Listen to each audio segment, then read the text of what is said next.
할렐루야. 오늘 또 참으로 좋은 날입니다. 오늘은 10월 23일 수요일입니다. 오늘도 수요 예배를 통해서 주님께 영광을 돌릴 때 크신 은혜 베풀어 주실 줄로 믿습니다. 오늘은 에레미야서 24장 1절에서 10절 말씀을 통해서 무화과 두 광주리 환상, 무화과 두 광주리 환상이라는 제목으로 함께 묵상해 보도록 하겠습니다. 먼저 본문을 읽도록 하겠습니다. 제24장 1절.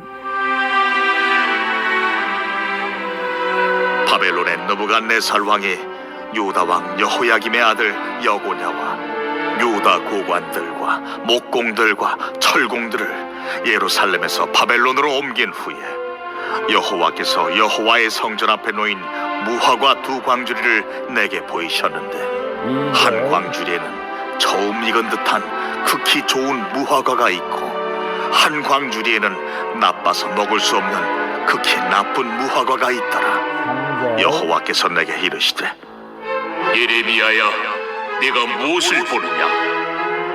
내가 대답하되 무화과이온데 그 좋은 무화과는 극히 좋고 그 나쁜 것은 아주 나빠서 먹을 수 없게 나쁘니이다 하니 여호와의 말씀이 또 내게 임하니라. 이스라엘 하나님 여호와께서 이와 같이 말씀하시니라. 내가 이곳에서 옮겨 갈대아인의 땅에 이르게 한 유다 포로를 이 좋은 무화과같이 잘 돌볼 것이라. 내가 그들을 돌아보아 좋게 하여 다시 이 땅으로 인도하여 세우고 헐지 아니하며 심고 뽑지 아니하겠고 내가 여호와인 줄 아는 마음을 그들에게 주어서 그들이 전심으로 내게 돌아오게 하리니 그들은 내 백성이 되겠고 나는 그들의 하나님이 되리라. 여호와께서 이와 같이 말씀하시니라. 내가 유다의 왕 시드기야와 그 고관들과 예루살렘에 남은 자로서 이 땅에 남아있는 자와 애굽 땅에 사는 자들을 나빠서 먹을 수 없는 이 나쁜 무화과같이 버리되 세상 모든 나라 가운데 흩어서 그들에게 환난을 당하게 할 것이며 또 그들에게 내가 쫓아보낼 모든 곳에서 부끄러움을 당하게 하며 말거리가 되게 하며 조롱과 저주를 받게 할 것이며 내가 칼과 기근과 전염병을 그들 가운데 보내 그들이 내가 그들과 그들의 조상들에게 준 땅에서 멸절하기까지 이르게 하리라 하시니라. 10절까지만 봤습니다. 본문 요약은 이렇습니다. 하나님이 에레미야에게 두 광주리에 각각 극히 좋은 무화과와 극히 나쁜 무화과가 담긴 환상을 보여주시죠.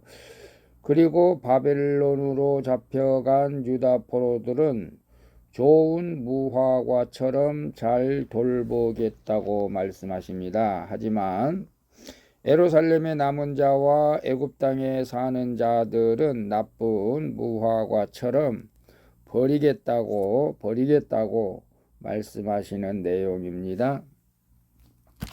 질문과 묵상하기 1. 내게 찾아온 사건을 해석할 말씀이 있습니까? 그 사건에서 내가 봐야 할 것은 무엇입니까? 1절 3절 보겠습니다. 1절에 바벨론의 느부갓네살 왕이 유다 왕 여호야김의 아들 여고냐와 유다 고관들과 목공들과 철공들을 예루살렘에서 바벨론으로 옮긴 후 여호와께서 여호와의 성전 앞에 놓인 무화과 두 광주리를 내게 보이셨는데 3절에 여호와께서 내게 이르시되 에레미야야 네가 무엇을 보느냐 하시매 내가 대답하되 무화과이온데 그 좋은 무화과는 극히 좋고 그 나쁜 것은 아주 나빠서 먹을 수 없게 나쁘나이다. 그렇게 말씀하고 있죠. 하나님의 에레미야 선지자에게 무화과 나무, 무화과 맛이 별로 없는 무화과 나무 열매지만 먹을 수는 있어요. 그래서 먹어본 것 같은데요. 근데 무화과가 담긴 두 광줄이 환상을 보이시며 네가 무엇을 보느냐고 물으시죠. 이 환상은 바벨론 왕 느부갓네살이 유다를 정복하고 여고냐 왕과 고관들 그리고 목공들과 철공들을 바벨론의 포로로 잡아가는 모습을 보여줍니다. 뿌리 깊은 선민 의식에 빠져있던 남유다 백성은 바벨론 침략 사건을 해석할 말씀이 없었습니다. 바벨론이 왜 침략할까 해석할 말씀이 없었다는 것이죠. 말씀이 있어야 되겠죠.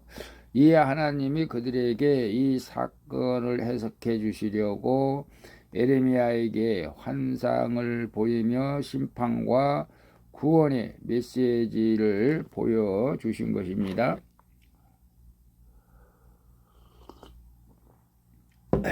그래서 내게 찾아온 사건을 해석할 말씀이 있습니까? 내게 원치 않는 고난이 왔다. 지금 남유다가 여고냐가 정말로 바벨론의 침략으로 완전히 포로가 되어 바벨론으로 잡혀가는데 바벨론 침략 사건에 해석할 말씀이 없다? 그렇지 않죠. 하나님께서 그들이 하나님 말씀 가운데 살지 않았기에 깨달으라고, 그리고 깨달으면은 다시 회복시켜 주시겠다고 하는 뜻이 있죠. 이게 하나님의 말씀의 해석입니다. 오늘 내게 찾아온 사건이 있다면 우리도 한번, 저도 마찬가지입니다. 내 계획대로 뜻대로 안 되는 것들이 왜 그럴까?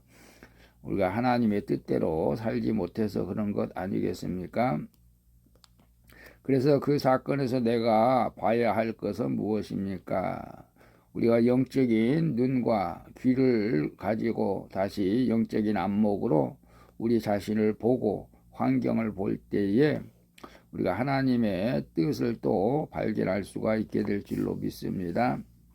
그래서 나에게 되어진 모든 일들은 하나님과 관계가 있다는 것을 우리는 깨닫고 늘 하나님 말씀 가운데 살아간다면은 어떤 사건 앞에서도 우리는 해석할 말씀이 있고 어떤 사건 앞에서도 또 능히 이겨나갈 수 있는 좋은 무화과 나무가 될 줄로 믿습니다. 2번 봅니다. 고난 가운데 내 죄를 보고 회개합니까? 그 고난이 있을 수밖에 없음을 인정합니까? 5절에 보게 되면 5절 봅시다. 이스라엘의 하나님 여호와께서 이와 같이 말씀하시니라. 내가 이곳에서 옮겨 갈대아인의 땅에 이르게 한 유다 포로를 이 좋은 무화과 같이 잘 돌볼 것이라. 바벨론으로 끌려간 유다 백성들을 잘 돌볼 것이다 라고 말씀하고 있죠. 한 광주리에 담긴 극히 좋은 무화과는 바벨론 포로로 끌려간 남유다 사람들을 의미하고 있는 것입니다. 하나님은 그들을 잘 돌보셔서 때가 차면 다시 고향으로 인도하겠다고 약속하시죠. 세상의 눈으로 망하고 저주받은 것 같은 그들이지만 하나님의 눈에는 나라를 다시 일으킬 주역들인 것입니다. 그들은 자신들의 죄 때문에 바벨론 포로로 끌려갈 수밖에 없음을 인정하고 그 심판을 잘 당해야 했던 것이죠. 잘 감당해야 했던 것이죠. 이것이 곧 회개하는 사람의 모습이자 하나님 앞에서 극히 좋은 무화과가 되는 것입니다. 그래서 고난 가운데 내 죄를 보고 회개합니까? 내 안에 성령이 거하고 내가 믿음이 있다면은 우리가 고난 가운데서 바로 내 죄를 보고 회개하는 자일 것입니다. 그리고 그 고난이 있을 수밖에 없음을 인정할 수밖에 없는 그런 모습이겠죠. 지금 남유다는 바벨론 포로로 끌려갈 때에 아직도 회개하지 않는 그 선민의식에 빠져서 어찌 하나님이 내가 하나님을 믿는데 예수님을 믿는데 이렇게 할 수가 있을까 라고 한다면 아직도 고난이 연속적일 수밖에 없다는 것이죠. 아, 내가 하나님의 뜻대로 살지 못해서 이러한 정말로 어려운 고난이 왔구나. 여러분, 그것을 인정하기가 쉽지는 않겠지만은 우리는 하나님 앞에 겸손하게 인정하고, 우리 하나님은 내가 지금 예수님을 섬기고 있는 모습보다 더 가까이 하기를 원하는 하나님의 뜻임을 깨닫고 더 주님과 가까이 하는 그런 모습으로 나아갈 때 이제 고난에서 기쁨으로 바뀌어지는 역사가 있게 될 줄로 믿습니다. 3번 봅니다. 하나님의 뜻을 무시한 채 내 뜻대로 행하며 고집부리는 일은 무엇입니까? 8절에 보게 되면 여호와께서 이와 같이 말씀하시니라. 내가 유다의 왕 시드기야와 그 고관들과 예루살렘의 남은 자로서 이 땅에 남아있는 자와 애굽 땅에 사는 자들을 나빠서 먹을 수 없는 이 나쁜 무화과 같이 버리되.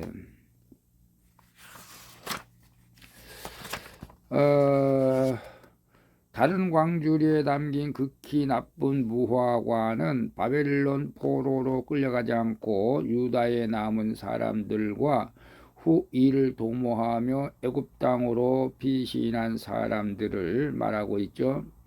그들은 70년 동안 바벨론 왕을 섬기리라. 70년 동안 바벨론 왕을 섬기리라 하신 하나님의 말씀을 무시한 채 하나님 백성인 우리가 망할 리 없어, 우리가 예수 믿는데 망할 리 없어 라며 자기들 힘으로 민족의 부흥을 꾀했던 것입니다. 좋은 믿음 같지만 하나님의 뜻을 버리는 것은 좋은 믿음이 아니죠. 이들은 겉으로는 애국자처럼 보이고 믿음도 굳건한 듯 보이지만 하나님 앞에서는 회개하지 않고 끝까지 불순종하는 극히 나쁜 모습이라는 것을 우리는 알아야 되겠죠. 그래서 하나님의 뜻을 무시한 채 내 뜻대로 행하며 고집부리는 일은 무엇입니까? 남유다에 남아있는 사람들은 그렇게 하나님 백성이 우리가 바벨론으로 포로로 끌려가는 것은 본인들이 하나님의 뜻일 수가 아니다. 우리가 이 민족을 하나님께서 구원해 주시는 이 민족을 지켜주실 것이다. 어뜻 보면은 그럴 듯 같죠. 하나님의 깊은 뜻을 모르기 때문에 그런 것입니다. 정말로 우리나라도 하나님께서 건져 주셨고 민주국가로 이렇게 세워 주셨고 오늘날 이렇게 번영의 나라로 세워 주셨는데 점점 하나님의 뜻을 이 나라가 무시하고 동성애를 또 허락하고 차별금지법을 허락한다는 것에 대해서는 정말로 이건 하나님의 뜻은 아니죠. 우리가 이 나라를 위해서 지금 기도할 때인 줄로 믿고 또 우리 스스로도 하나님의 뜻을 무시한 채 내 뜻대로 행하고 고집부리고 있는 것이 있다면 내려놓고 하나님의 뜻을 구하는 우리 모두가 되어줄 수 있기를 축복합니다.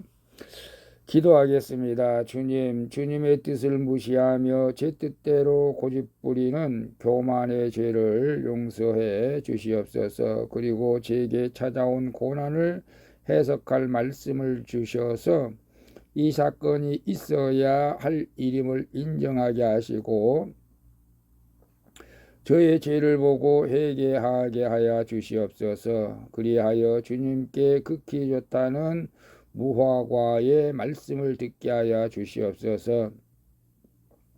주님, 이 세상이 험해도 오직 말씀 가운데 거하기를 원하며 나와 동행해 주시는 예수 그리스도의 이름으로 기도합니다. 아멘. 우리 찬송가 263장 이 세상 험하고 함께 찬양 드리고 마치도록 하겠습니다. 오늘도 수고하셨습니다. 샬롬. 험에도 몇 가지 이거 잘못했네. 이 세상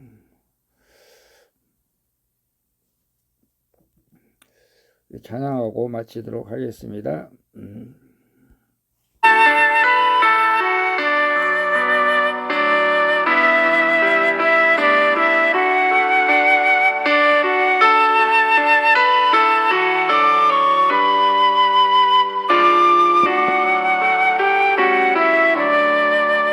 이 세상 험하고 나 비록 약하나 늘 기도 힘쓰며 큰 권능 얻겠네.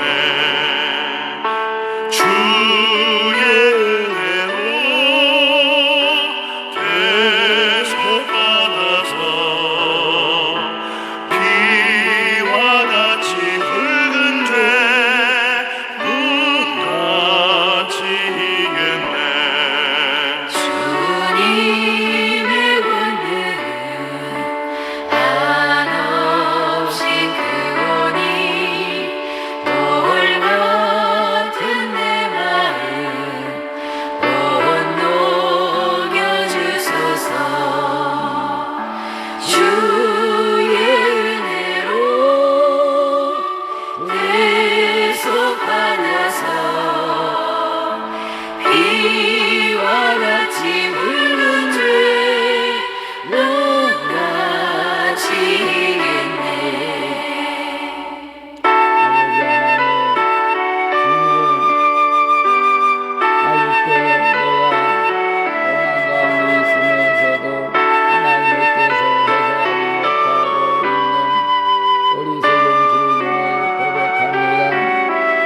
종의 허물과 내 마음이 약하여 용서하여 주시고 넘어지오니 주 예수 힘주사